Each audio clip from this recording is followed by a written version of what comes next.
Hi everyone, this is Melissa with The Creative Season, welcoming you in for a time of refreshing as we paint and talk together in 15 minutes or less. My heart behind these YouTube recordings is to encourage you to take time in the margins of your life to create and add to the beauty.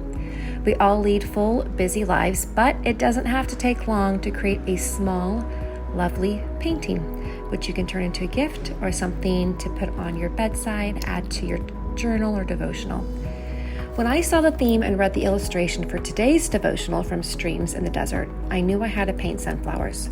One of the distinguishing features of these regal flowers is that they keep their face tilted up, directed towards the sun. You'll see that while they're in bloom, they never look downward. They're always looking up and out. Enjoy today's painting and reading. If you're painting with me, be careful not to let the paint from the blue sky and the yellow of the sun merge and turn into an ozone green. That's always a bummer. You'll notice I keep blotting to avoid any unwanted color merging. Okay, so now for today's reading, and the verse is from Hebrews 11:8. He went out, not knowing whither he went, and that's speaking about Abraham. It is faith without sight. When we can see, it is not faith, but reasoning. In crossing the Atlantic, we observed this very principle of faith. We saw no path upon the sea, nor sign of the shore, and yet day by day we were marking our path upon the chart as exactly as if there had followed us a great chalk line upon the sea.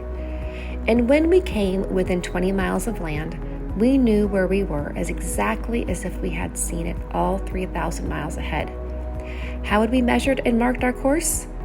Day by day, our captain had taken his instruments and, looking up to the sky, had fixed his course by the sun. He was sailing by the heavenly, not the earthly lights.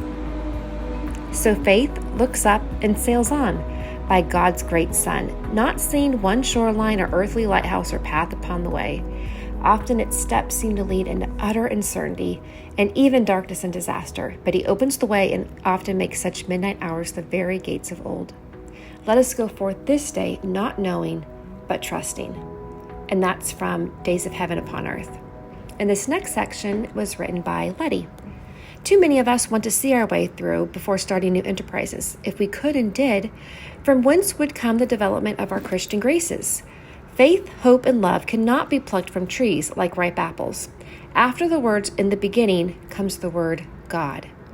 The first step turns the key into God's powerhouse, and it is not only true that God helps those who help themselves, but he also helps those who cannot help themselves.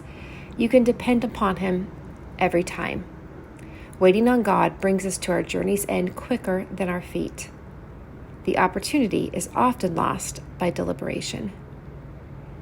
And that is today's reading. And once again, who has not been in that situation where everything seems dark and you don't know you don't know how you're going to make it through a difficult situation. But these are the things from where we come to know God in our lives, his faithfulness, and how he develops our own faithfulness as well. I hope you have an absolutely incredible week. Enjoy the rest of the painting, and I will see you soon.